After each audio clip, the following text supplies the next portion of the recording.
empresas transnacionales y otras empresas. Para nosotros es muy importante abordar el tema que nos ocupa.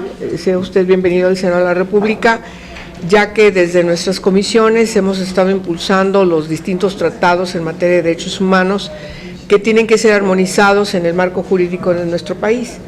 Hemos abordado el gran abanico que tiene que ver con los derechos humanos de todas las personas desde que nacen hasta que fenecen, cualquiera que sea su característica. Hemos impulsado reformas importantes antidiscriminatorias y de promoción de los derechos humanos para que logremos concretar desde las leyes, principalmente desde la Constitución y las leyes secundarias, todos los tratados que México ha aprobado. En ese aspecto nos parece muy relevante que hoy les tengamos aquí en el Senado de la República para abordar uno de los temas que tengo que decir son bastante novedosos para el mundo y por supuesto también muy novedosos para México.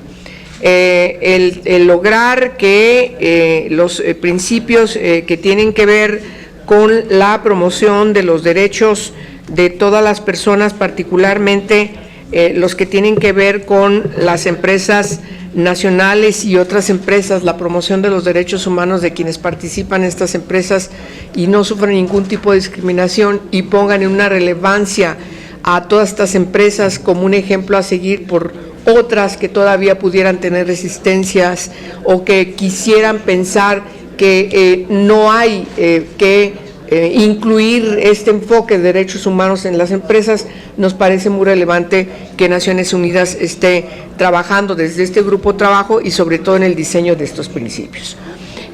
Tenemos que informarles que desde Naciones Unidas y a partir de la representación de México en la Organización de Naciones Unidas y sobre todo a partir del conocimiento del gran trabajo para el diseño de estos principios, hay, como usted ya está informado, un avance relevante por parte del gobierno mexicano que se está dirigiendo desde la Cancillería mexicana para integrar un plan nacional de México que pueda concretar estos principios.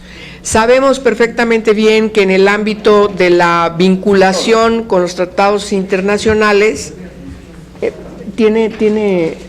no quiere ponerse los aficionados, está bien, bien. En función del reconocimiento de los tratados internacionales, hay por parte de los estados una vinculación que nos obliga en el momento de que aprobamos los tratados internacionales, nos obligamos a concretar esos preceptos en nuestro marco jurídico y en general en todos los aspectos que tienen que ver con la vida cotidiana de las personas, porque de eso tratan los derechos humanos, que se concreten en la cotidianidad, su reconocimiento, su prevención, su ejercicio, su garantía, que se reconozcan en la cotidianidad de la vida de todas las personas, sin ningún tipo de discriminación. Hoy tenemos estos principios, si bien no se trata de un tratado internacional que nos vincule, sí tiene una relevancia porque concretan preceptos y lineamientos de compromisos y de objetivos que tienen que ir cambiando también en un ámbito empresarial para que no tengamos en nuestra sociedad ningún aspecto que no sea atendido, ningún foco rojo o ningún vacío que se pueda constituir como un hoyo negro en donde ahí hay permisividad que se está permitiendo, vaya la redundancia, por parte de las autoridades que tienen que garantizar que se respeten integralmente los derechos humanos. De tal manera que para nosotros, doctor Pavel Suljadishiga, no sé si lo pronuncie bien, seguramente lo estoy pronunciando muy mal, siendo usted presidente del grupo de trabajo que desde Naciones Unidas está aquí en nuestro país, pues es muy importante darle la bienvenida y además reiterarle que cuenta con el Senado de la República, puesto que es la Cámara entre las dos cámaras del Congreso de la Unión que tiene la facultad, a partir de que así lo establece nuestra Constitución, para atender, para trabajar, para discutir y finalmente aprobar todo lo que tiene que ver con la política exterior. De tal manera que este tema es un tema nuestro y es un tema de nuestras comisiones y es un tema en el que tenemos que trabajar para incorporarlo en nuestro plan de trabajo de manera cotidiana y sobre todo acompañar en este caso a la Cancillería mexicana para que pueda concretar estos principios en este plan nacional que sabemos tienen toda la intención de poner en funcionamiento en el próximo mes, el próximo mes, el próximo mes, ya en creo que en este año. Ahora a finales de septiembre o octubre, lo cual nos parece muy trascendental. Y por supuesto, habrá que hacer ajustes que tendrán que impactar a las leyes y tendríamos que actuar en ese sentido en consecuencia para garantizar la igualdad entre mujeres y hombres. Es muy importante que estos principios, en el caso de México, sigan la ruta que hemos iniciado nosotras para dar una perspectiva de género y además de que se reconozcan todos los derechos laborales y los compromisos de las empresas para garantizar los derechos humanos. De manera muy particular queremos enfatizar dos cuestiones que nos preocupan. La primera, ya lo dije, la perspectiva de género, el reconocer de manera clara y precisa que no haya discriminación por ninguna condición, mucho menos la condición de género en el caso de las mujeres, para que gocen de los mismos derechos que los hombres en las empresas y sobre todo también el otro aspecto que es de una gran preocupación, garantizar que todas las empresas no tengan ningún resquicio que pueda vulnerar, que pueda trastocar los derechos de las personas menores de edad. Nosotros acabamos hace poco de aprobar el convenio 138 de la Organización Internacional del Trabajo, donde enfatizamos que la admisión del trabajo es a 15 años, pero en la Ley Federal del Trabajo establecemos que quienes son mayores de 15 años y menores de 18 años no realicen una serie de trabajos que pueden ser peligrosos para su desarrollo, de tal manera que ninguna empresa de ningún tipo, y sobre todo en estas empresas nuevas que se están desarrollando en nuestro país, sobre todo en el ámbito agropecuario, tienen que trabajar a la par de estos lineamientos de Naciones Unidas, también no solamente las grandes transnacionales, sino todos los ámbitos empresariales que puedan estar manejándose sin tomar en consideración que tenemos un compromiso inalienable con los derechos humanos, de tal manera que sin más le damos la bienvenida y por supuesto le cedo la palabra porque nos importa mucho escuchar su mensaje, si es usted tan amable.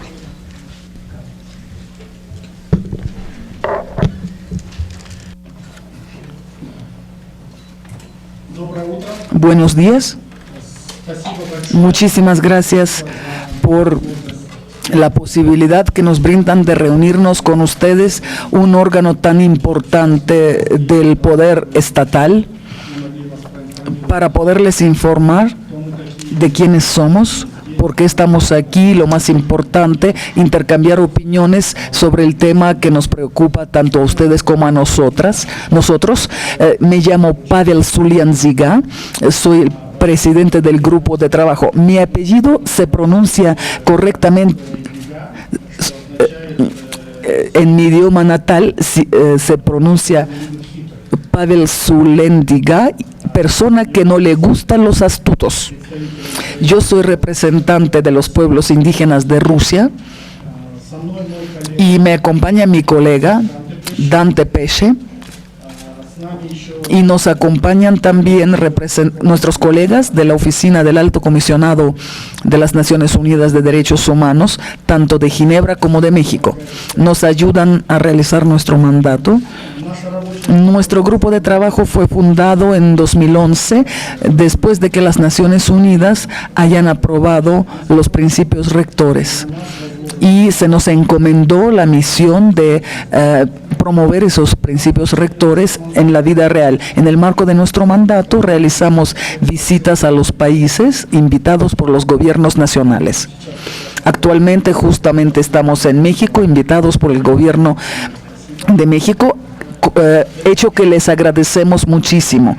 Es nuestra séptima visita a países. Hemos estado en Mongolia, Ghana, Estados Unidos de América, Azerbaiyán, Brasil y Corea del Sur. Con los resultados de nuestras visitas preparamos un informe en el que reflejamos todas las cuestiones relacionadas con las empresas y derechos humanos. Necesariamente describimos el progreso alcanzado en esta área, los ejemplos positivos, pero también observamos las cuestiones problemáticas que existen en esta área. Segunda parte, si se puede decir así, de nuestro informe es la más importante, las recomendaciones que formulamos al gobierno nacional para ayudarle, para coadyuvar en su trabajo en mejorar la situación de lo que se necesita hacer para que los derechos humanos estén más protegidos en el trabajo con las empresas. Una vez terminada nuestra visita a México, mañana vamos a presentar una versión breve de nuestro informe. Es muy breve, muy preliminar, no más de 8 páginas, y posteriormente, durante 3-4 meses, vamos a preparar nuestro informe completo, mismo que vamos a presentar después en el Consejo de Derechos Humanos, y posteriormente se convertirá en documento oficial de la ONU. En el marco de nuestro mandato, 2 veces presentamos informes ante el Consejo de Derechos Humanos y también ante la Asamblea General de la ONU. Asimismo, en el marco de nuestro mandato, realizamos un foro anual, Empresas y Derechos Humanos, en Ginebra, y también celebramos foros regionales, Empresas y Derechos Humanos. Ya hemos realizado 3 foros del continente latinoamericano en Medellín, Colombia. Después hemos organizado foro africano en Addis Abeba, Etiopía. En primavera de este año, el foro asiático en Qatar, en Doha.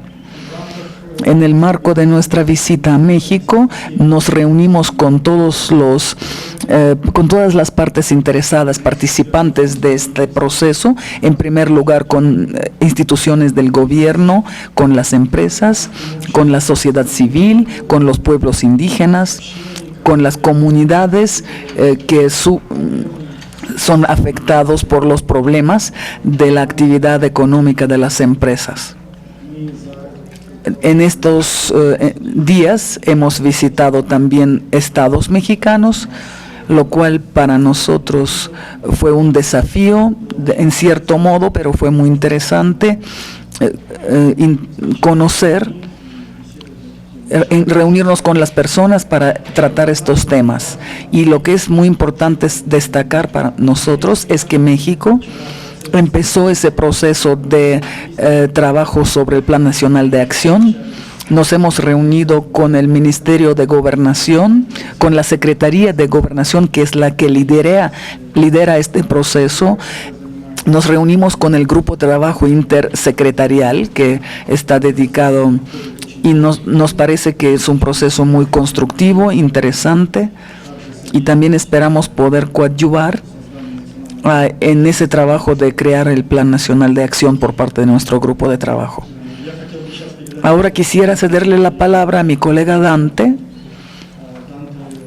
Dante les va a hablar con más detalle sobre los principios rectores en los que se basan las actividades de nuestro grupo de trabajo. Muchas gracias, Pavel. Muchas gracias, senadora y los demás asistentes a esta reunión. Mi nombre es Dante Pelle, soy miembro del grupo de trabajo. Somos 5 miembros del grupo de trabajo que actualmente preside Pavel. Soy de Chile y soy el miembro de Latinoamérica y el Caribe que forma parte de este grupo de las Naciones Unidas. Los principios rectores fueron negociados entre el año 2006 y 2011, por lo tanto es un proceso que se inició hace 10 años y luego de ser negociados durante 5 años en un proceso participativo internacional, fueron aprobados unánimemente en el marco del Consejo de Derechos Humanos de la ONU. Por lo tanto, todos los países miembros de las Naciones Unidas, no hubo ninguna voz discrepante, aceptaron la existencia de estos 31 principios. Estos 31 principios han sido posteriormente respaldados por las principales organizaciones empresariales del mundo. Quisiera destacar la Organización Internacional de Empleadores, que tiene 2 socios en México, Coparmex y Concamín, que explícitamente han comprometido su respaldo a los principios rectores, y en octubre del año pasado presentaron una declaración internacional comprometiendo la plena implementación de los principios rectores en el nivel nacional y a sus empresas socias. Por lo tanto, eso es muy positivo y nos alegra mucho que haya 2 organizaciones relevantes del empresariado mexicano con compromisos formales explícitos por escrito orientados a la implementación práctica de los principios rectores. Muy buena noticia. Obviamente depende de ustedes en México que esa declaración bien intencionada y que nosotros reconocemos y aplaudimos, efectivamente se traduzca en acciones prácticas que sean visibles, tangibles, lo que nosotros hemos llamado evidencia de progreso, mostrar evidencia de progreso. Ahora, los principios rectores se dividen en 3 grandes bloques, 3 pilares. El primer pilar es el rol del Estado, y curiosamente ustedes se preguntarán qué tiene que ver el Estado tan directamente con el comportamiento empresarial. Bueno, los principios rectores dicen es la obligación del Estado de proteger los derechos humanos, y en lo que se relaciona a derechos humanos y empresa tiene que ver con el marco de políticas públicas, el marco regulatorio, el marco de incentivos, pero también el conjunto de actividades económicas que el Estado lidera o controla. Por ejemplo, las empresas estatales.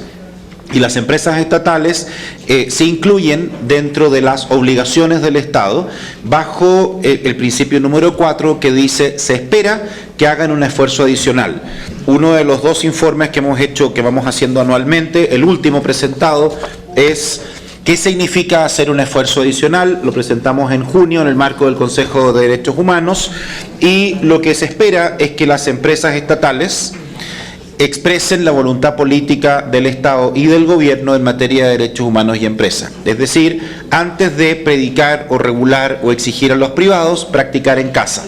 En aquellas empresas que están bajo control del Estado pueden tener distinta forma jurídica, pero quien define la mayoría de su gobierno corporativo y de quien dependa el nombramiento de su director ejecutivo, presidente o gerente general, depende del país como se le llama, es ahí donde se expresa la voluntad política de traducir los acuerdos internacionales en materia empresarial o que tengan que ver con empresas en acciones concretas en el nivel nacional. Este informe fue respaldado explícitamente por 29 delegaciones, más en bloque la Unión Europea, y por lo tanto quedamos muy contentos que el mensaje de liderar dando el ejemplo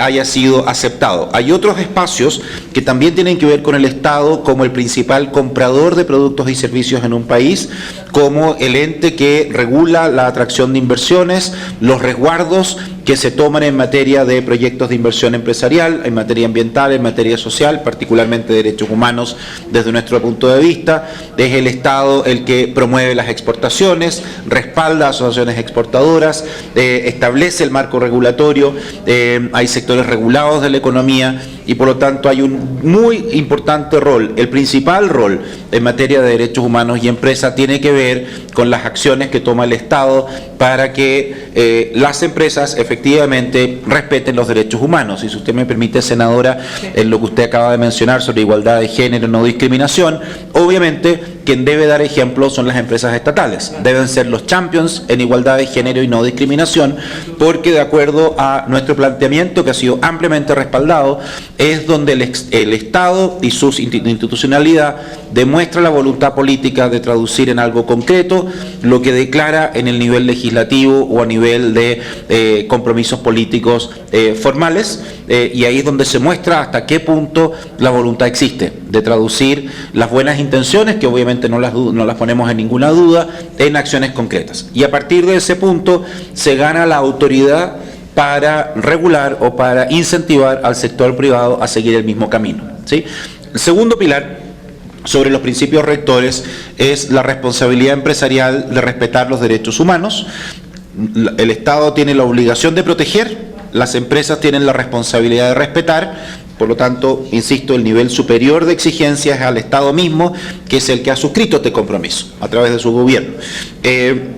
Y la responsabilidad empresarial de respetar los derechos humanos se deriva del principio 15, que dice básicamente, para que las empresas puedan respetar los derechos humanos, se necesita una política, un compromiso explícito, sancionado por el máximo órgano de gobierno de la empresa, no el Departamento de Relaciones Públicas, no el departamento de otro departamento, sino la Junta Directiva, los dueños de las empresas en ese nivel, y un compromiso con los derechos humanos de proteger, de no hacer daño respecto de los derechos humanos, y a partir de un ejercicio de diagnóstico llamado debida diligencia autocrítico, donde la empresa identifica dónde en su cadena de valor se pueden cometer o pueden suceder impactos negativos frente a la temática de derechos humanos, directa o indirectamente. Directa es mis propios trabajadores, mis propios vecinos, en fin. Indirecto, los impactos que generan contratistas, proveedores, distribuidores, socios comerciales, etcétera, empresas en las que yo puedo invertir, por ejemplo. Es decir, todo el universo de impactos indirectos, y yo tengo responsabilidad sobre ambos, los directos y los indirectos, a partir de un ejercicio autocrítico. Y luego asumir responsabilidad frente a los resultados de ese ejercicio autocrítico, de evitar o mitigar esos impactos negativos, rendir cuenta respecto de mi enfoque de gestión y además asumir responsabilidad frente a los impactos negativos. Es decir, a pesar del enfoque preventivo que uno pueda tener como empresa, siempre se van a producir algunos impactos negativos, algunas afectaciones sobre los cuales yo debiera asumir responsabilidad de reparar, partiendo por reconocerlos, pedir disculpas, aprender la lección, que no se repita, compensar adecuadamente, reparar el daño causado. Y los principios rectores lo que dicen, los impactos sobre los derechos humanos no se compensan. No hay medidas de compensación, sino que hay medidas de reparación. Y es bien distinto porque no se genera un empate entre una empresa que por un lado tiene impactos negativos en materia de derechos humanos y por el otro es muy generosa en otro campo. La generosidad o las buenas prácticas en otro campo de gestión no empatan las vulneraciones frente a derechos humanos. Las vulneraciones en sí mismas deben ser reparadas, ¿sí? Y eso también está formulado de manera explícita. Y el tercer pilar es el de remediación. Cuando el enfoque preventivo de la empresa o cuando el marco regulatorio o la capacidad del Estado de hacer cumplir las leyes fracasa, y eso ocurre con alguna regularidad, todos somos humanos, la pregunta que responden los principios rectores es ¿qué sucede en ese caso? ¿Qué sucede en ese caso? ¿Cuáles son los mecanismos institucionales de vía judicial o extrajudicial para permitir reparar el daño causado? Y ahí obviamente hay distintos tipos de mecanismos que tenemos que todavía ir implementando y desarrollando en los distintos países. Los principios rectores han sido integrados ampliamente a la gobernanza global. Hoy día están en las políticas comerciales europeas dentro del documento llamado Comercio para Todos. Están en la Ley de Transparencia Corporativa de Europa obligatoria para sus 28 países. Están integrados a las directrices de la OCDE para empresas multinacionales y sus mecanismos de resolución de conflicto, los puntos nacionales de contacto. Están integrados a las normas ISO a partir de 2011 en adelante de gestión de responsabilidad social, ambiental, manejo de riesgos. Están integrados a las directrices de la Corporación Financiera Internacional en materia de provisiones para inversiones, aunque ahí todavía hay un espacio de perfeccionamiento en camino. Están integrados a la evaluación de riesgos, por ejemplo, de la Bolsa de Valores de Nueva York para sus rankings de sostenibilidad evaluados por la empresa suiza Robecosam, etcétera, etcétera, etcétera. Una larga lista de etcéteras. Lo que hablan es de un entendimiento creciente de que este es un tema relevante y que hay que integrar. Y estamos trabajando activamente en una narrativa que se llama la economía de los derechos humanos. Existe una percepción de que respetar los derechos humanos es un esfuerzo oneroso para las empresas, es complicado de hacer, es poco practicable, y la evidencia que estamos encontrando en distintas partes del mundo es que un enfoque preventivo en términos de respeto a los derechos humanos refuerza la competitividad de las empresas, la hace más competitiva, la hace más viable y sostenible en el largo plazo, mejora su reputación corporativa, mejora las condiciones de atracción de inversiones, de retención de inversiones, de atracción y retención de clientes, etcétera. Es decir, nosotros podemos afirmar que el respeto a los derechos humanos por parte de empresas es un buen negocio. No solo no es oneroso, sino que permite a la empresa ser más competitiva. Y por añadidura, a los países ser más competitivos, y obviamente estamos en un camino de reforzar la narrativa al respecto, poder demostrar este tema. Ahora, el gobierno mexicano, ya lo mencionaba Pavel, ha iniciado el proceso, y la senadora también, por supuesto, ha iniciado el proceso de desarrollo de un plan de acción nacional en materia de derechos humanos y empresas. Nosotros tenemos directrices al respecto, que sea un plan que primero el gobierno se coordine internamente y tenga un liderazgo claro, articulado, y que incluya las distintas secretarías. Hoy lo está llevando Segov, y nuestra visión al respecto es que lo está haciendo muy bien, de manera inclusiva, pero que también incluya a otras partes interesadas, el sector empresarial, privado, estatal, otros entes reguladores, etcétera, y haga un especial esfuerzo por incluir voces críticas en ese proceso. Y nosotros podemos afirmar que el gobierno mexicano ha hecho un muy buen ejercicio de integración de voces críticas, sindicales, de ONGs, y de hecho la línea base que ha encargado el gobierno para definir el plan de acción en materia del marco normativo y la capacidad de acceso a justicia ha sido encargado a una coalición de ONGs, de tal manera de asegurarse que las perspectivas que son más escépticas respecto del rol del Estado estén bien capturadas, bien integradas al diagnóstico, de manera que sobre ese diagnóstico se pueda avanzar hacia adelante. Nosotros obviamente mañana vamos a presentar nuestros resultados. No quisiera anticipar porque obviamente el protocolo indica que se lo tenemos que entregar primero al gobierno, después presentarlo en una conferencia de prensa, pero desde ya vemos muy claro que hay un esfuerzo que hacer de pedagogía, de entender los principios rectores, entender esta lógica de conexión con competitividad, con sostenibilidad de las empresas y del país. Hay un esfuerzo de coherencia de políticas públicas que hacer. Vemos una gran cantidad de reformas que están en distintos niveles de implementación en la dirección correcta, que además han sido respaldadas explícitamente por organizaciones de la sociedad civil, pero vemos que hay un gran desafío de articular las políticas públicas y que un esfuerzo de coherencia. También vemos una necesidad de armonizar iniciativas desde el uso del lenguaje, desde la narrativa, de cómo se armoniza en definitiva en los procesos, por ejemplo, de implementación de políticas entre el nivel federal, estatal y local.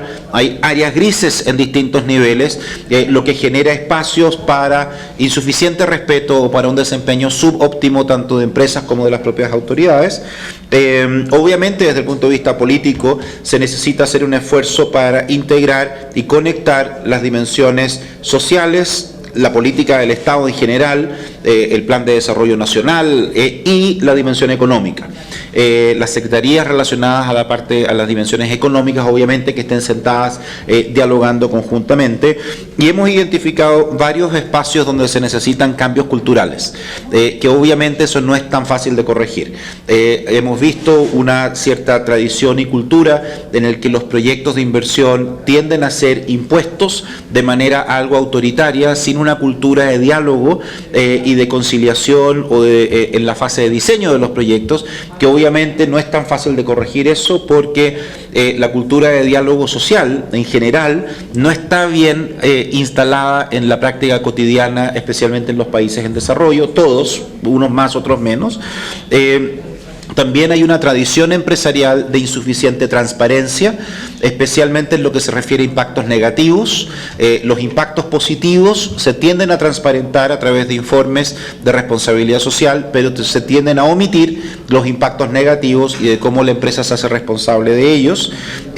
También hemos visto que todos los temas que tienen que ver con consulta son un poco tardíos. Las normas mexicanas promueven la consulta hacia cualquier ciudadano y en particular hacia las comunidades indígenas en la fase de desarrollo de proyectos y no en la fase de diseño, y por lo tanto las correcciones que se puedan hacer esos proyectos son un poco tarde porque ya casi no se puede perfeccionar casi nada. Desgraciadamente vemos en el país un alto nivel de desconfianza instalado en prácticamente todas las más de 200 testimonios que recibimos en estos días, desconfianza en la institucionalidad, y una variable cultural, y con eso termino, tiene que ver con la implementación práctica de las reformas y de los diferentes marcos normativos que el país, que ustedes se han dado. Por ejemplo, y termino con este ejemplo, la reforma energética considera integrar a la evaluación de impacto ambiental la evaluación de impacto social. Nos parece muy bien, eso nos parece un avance muy importante. Sin embargo, la evaluación de impacto social, hasta ahora, las distintas personas que nos han presentado ese enfoque no nos han informado exactamente qué significa y qué contempla o no la evaluación de impacto social en términos de criterios, si es un enfoque que maximice las contribuciones sociales de la empresa o los beneficios sociales, o si tiene que ver con evitar impactos negativos en materia social o de personas. Obviamente lo que dicen los principios rectores es evitar impactos negativos, pero no nos queda claro que eso esté suficientemente bien internalizado. Y las personas que tienen que llevar a cabo en la práctica, en el marco de la reforma energética, el análisis de impacto social que las empresas entregan a la autoridad de gobierno, son 2 personas para todo el país y para toda la reforma energética.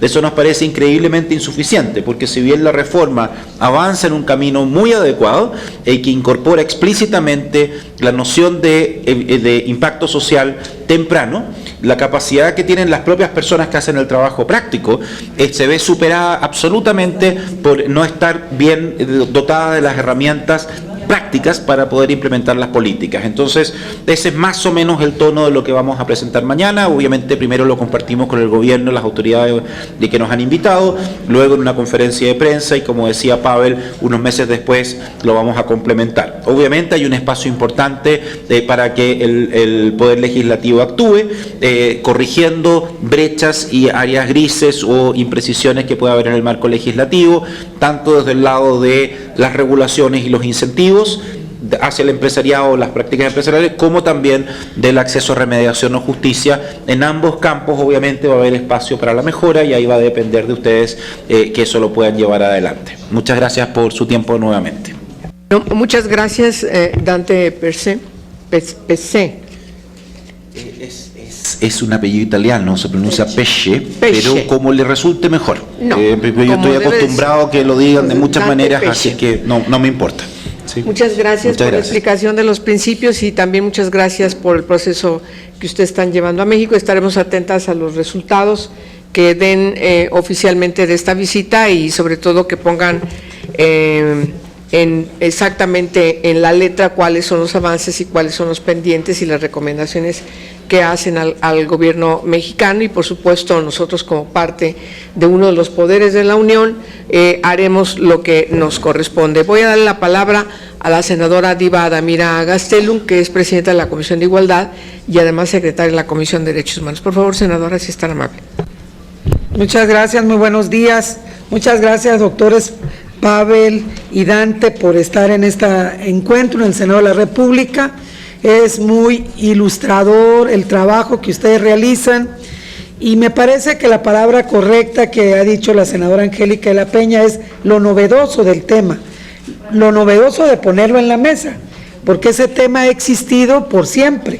Ahorita yo recordaba cómo hubo una época en México que todavía ahora se llama de otro modo, se llevaron braceros, así se les llamaron, empresas transnacionales, y es hora que no hemos corregido una de las violaciones más grandes en el tema de derechos humanos que los trabajadores han tenido. ¿Qué decir de los jornaleros, de las enfermeras que van y prestan un servicio fuera del país? Y creo que lo que ustedes están haciendo es muy claro. El tema de los derechos humanos tiene que trascender, tiene que ir más allá de la esfera solamente del Estado mexicano o de los estados para ir a la parte de las empresas. Es muy valioso también el comentario de la senadora Angélica de la Peña en el tema de las mujeres, porque nosotros todavía tenemos ahí un debate que no hemos podido completar sobre la ratificación del convenio 189, que es el tema de trabajo doméstico, no solamente dentro del país, sino fuera también del país. Debo de abonar el trabajo que el Congreso de la Unión en este país ha realizado en materia de derechos humanos. La gran reforma que se ha hecho en el 2011 es importantísima.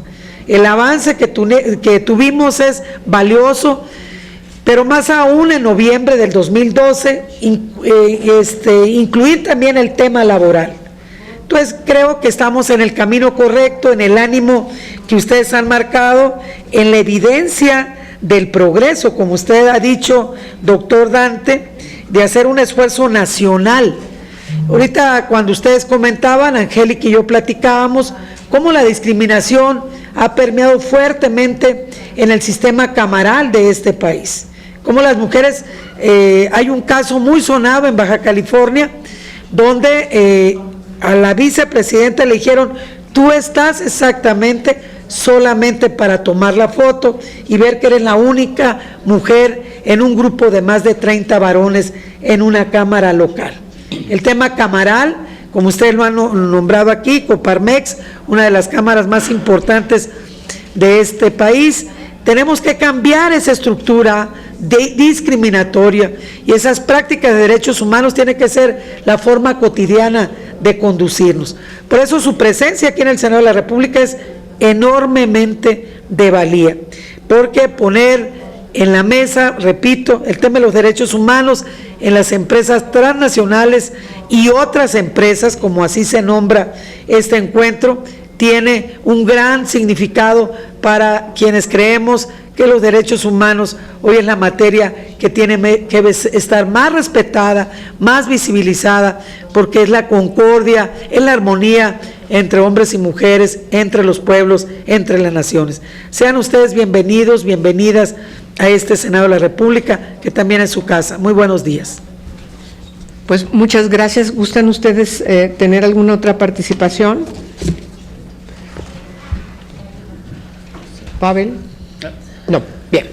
Entonces, damos por concluida esta reunión, dejando claramente los pendientes que tenemos como Senado de la República para atender el Plan Nacional de México con los compromisos de estos 31 principios que están establecidos desde Naciones Unidas para garantizar relaciones distintas entre las empresas, incluyendo las empresas transnacionales y por supuesto quienes están trabajando. Y como dice también el propio emblema de estos principios, derechos humanos y empresas transnacionales y otras empresas. Nuestros países como México, que tiene una economía emergente, tenemos una gran discriminación, hay un número muy importante de personas que están sufriendo discriminación por su origen étnico, son personas muy pobres y también tienen que estar aquí visibilizadas porque también empresas transnacionales se ven involucradas en una contratación muy ominosa y por supuesto nos da mucho gusto que estén ustedes acá en el Senado y nos dejan muchas tareas, tengan ustedes claramente reconocido nuestro compromiso, váyanse con esa opinión del Senado de la República y haremos llegar a ustedes por los canales pertinentes todo el trabajo que haremos a partir de la estímulo y de la promoción de estos principios que nos parecen de una gran relevancia para la humanidad. Muchas gracias. Bueno, tenemos un pequeño reconocimiento del Senado de la República para ti. Sí, gracias. Y por favor, Dante, si eres tan amable. Muchas gracias. Sí, muchas gracias. Este el otro libro, Muchas gracias. este también. Sí, y este es para ti también.